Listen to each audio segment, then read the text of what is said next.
Do you have a dream, but you're struggling to get started? Today, we're talking about taking the dream in your head and making it a reality on this episode of Coffee with Tea.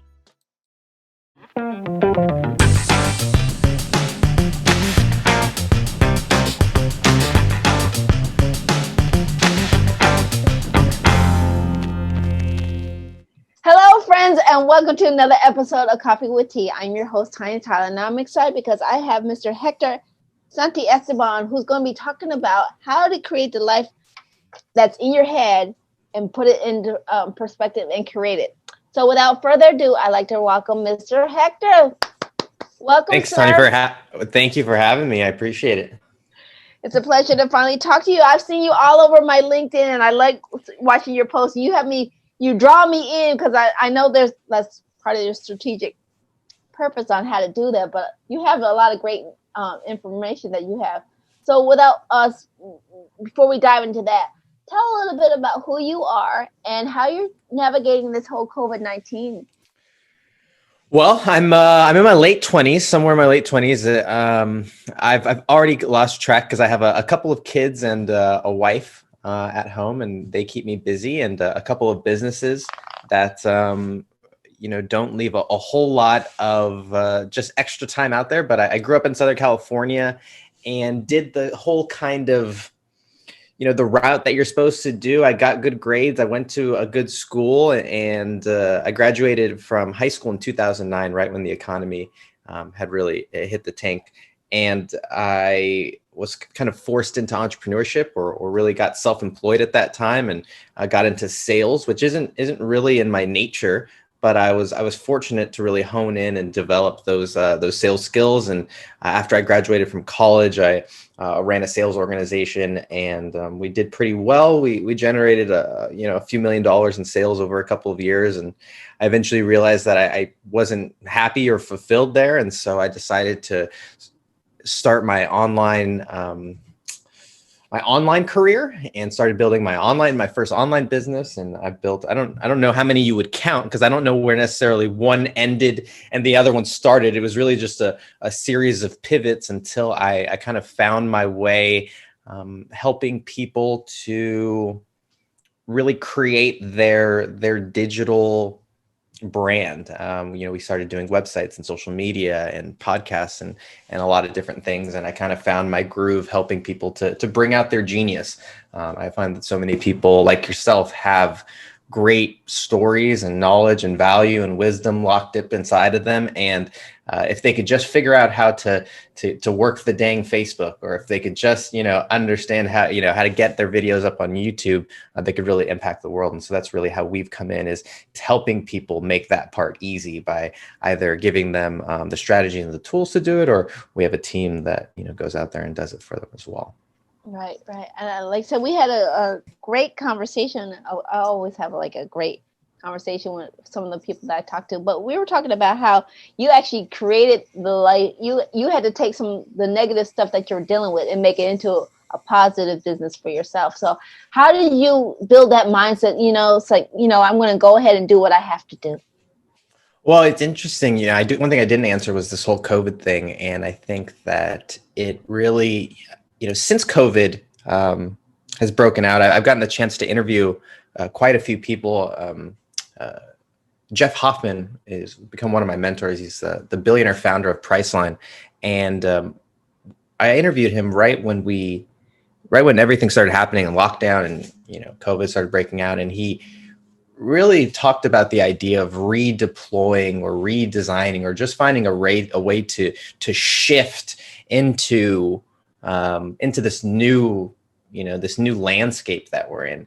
And I think that that's something that I definitely had to do once COVID broke out, but it's something that I've always tried to do. I've always, I remember growing up in high school, there was 100 people on our freshman football team. And, I was the runt of the group. And so if anybody were to look at, the people playing, they would have never thought that I would have found a way to start every game and, be one of the team captains. And it's just, in every facet of life, I always just tried to find a way to kind of find my spot and find my groove and find a place where I could thrive. And so I think that having that mindset, when it comes to just dealing with the things that come on, I don't know where it comes from. And I see so many people who struggle with dealing with some of the really harsh and challenging things that are coming up right now. And they don't have a deep why, and they don't have a deep purpose, and they haven't connected to their source or their spirit or God or whoever it is, and so now they're really struggling to find the motivation or find the grit to get through some of these things. And I don't know where that came from for me. I went to 12 years of I guess 16 years of Catholic school.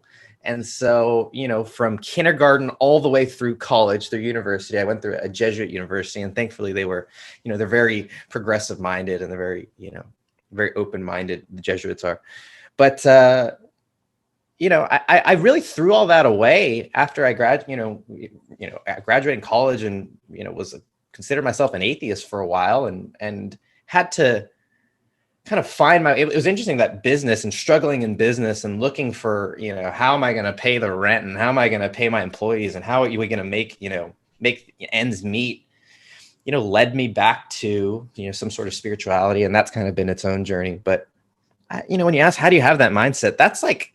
That's tough, because you could read a book, and you could, listen to a podcast or have quotes or whatever, but unless it's really anchored in something deep, I mean, you're always going to have to keep going a little bit deeper to find, what's going to pull you through the BS and the nonsense. I like that, because like I said, it's the struggles that I think for me has been, struggling to figure out like how to make this work. And I think that a lot of people don't really treasure their struggles, maybe.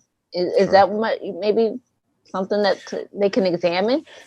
Yeah, I read a book. I don't remember what year it was, but there was one year, I think it was 2014, 2015, where I read 50 books in a year. And one of them was The Obstacle is the Way. And by the way, before that, I had thought that I hated reading, all throughout school. I thought that I just really disliked reading. It just found out I didn't like reading books I didn't like to read. But one of them was The Obstacle is the Way. And it kind of is that the idea of that Bruce Lee quote of, be like water. I told my wife that. I was like, you got to be like water. And she says, what are you talking about? I was like, don't you know Bruce Lee? And she's like, who?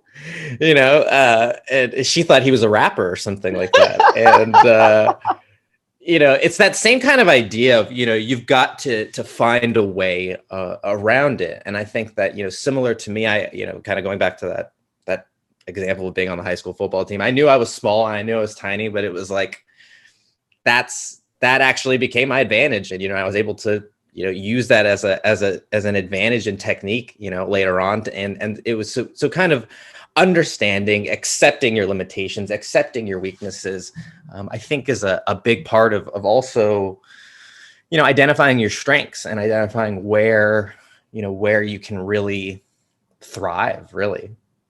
Right. I love it. And I want to take, this is the moment where I always ask, if you're enjoying the nuggets that Hector is dropping and you're picking them all up, give us a thumbs up. And remember, put a comment down there. We can follow up and see what he's got great happening. So tell us a little bit, how did Amplify come? I hope I'm saying that right. How did Amplify come about? I mean, because like I said, you've done multiple things, but how did you figure out this was where you wanted to go? Well, when I got out of the sales world, I started to build my own brand, and I started a YouTube channel. We got to a couple thousand subscribers. I started a Facebook group. I ended up selling that Facebook group when I pivoted again, but that ended up we had I think over 10,000 people in it before I finished it up. And so I say that because I tried a lot of different things. And so in doing that, I had to learn a lot of different skills that frankly, a lot of people don't have, and that was, how do you do a website, or how do you do a Facebook Live, or how do you, create a podcast, or all these different layers that I just had to figure out on my own, all of a sudden became a thing that a skill that people valued. And I was in a group, a mastermind of high-level speakers and experts from all different industries who they had these wonderful talents, and they had a, you know, they had this great value to bring, but their expertise, their skill set was not in clicking of the buttons, was not of creating the web pages. Their skill set was lied somewhere else. And I actually enjoyed clicking the buttons. I enjoyed, you know, doing a lot of these things, connecting a lot of the systems and the email, you know, all the kind of stuff that goes behind the scenes that can be pretty tedious and often time consuming. Those are things that I enjoyed. And so I really saw an opportunity to help people. It started out with kind of like with coaches, because that was who, you know, the kind of the group that I was in. A lot of them were coaches. Then it went into like speakers, but I kept kind of shifting and adjusting because, you know, I was trying to find who really it works for the most. And we landed on podcast hosts, because podcasts are people that are out there and they're already doing so much just to get their podcast out, that a lot of times to do anything else with it and to get it up, you know, on YouTube or Facebook or Instagram and doing these other things is a whole nother, you know, it's a whole nother mountain to climb, if you will. And so that's kind of where we've found our spot, is in helping podcasts specifically promote their show and do it, you know, alleviate a lot of the time and the frustration that they might have to go through if they were going to do it on their own.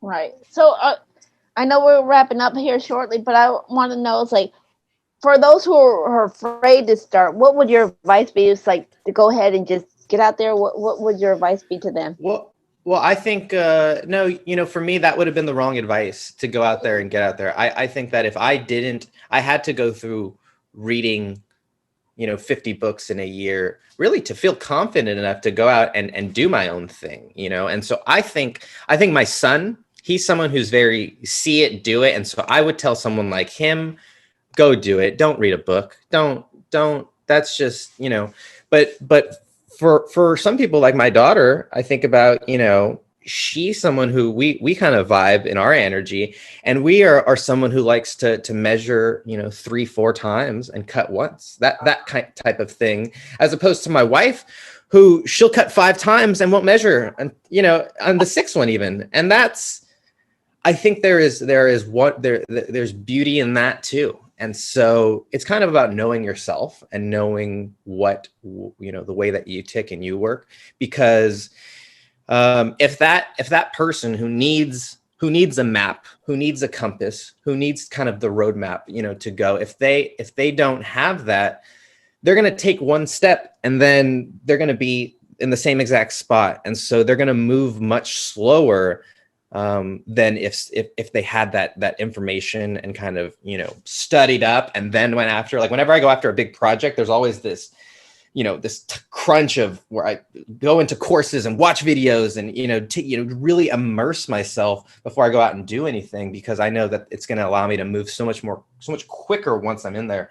And I think that there are people that are the other way, that they need to be in the process and moving through it in order for them to understand why they're even, you know, understand any of the lessons that they need to be taught. And so for someone who's in that phase, I would say, you know, think about it and think about, you know, what's going to, you know, ultimately you're going to have to do it. So yes, you know, you're going to have to get out there, and there is going to be, you know, kind of this leap of faith.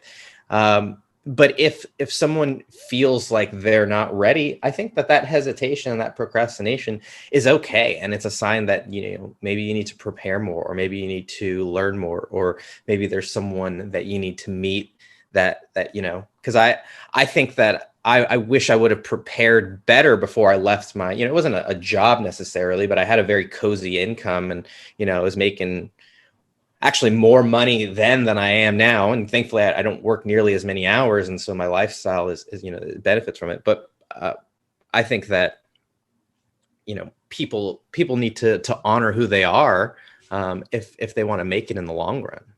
Right.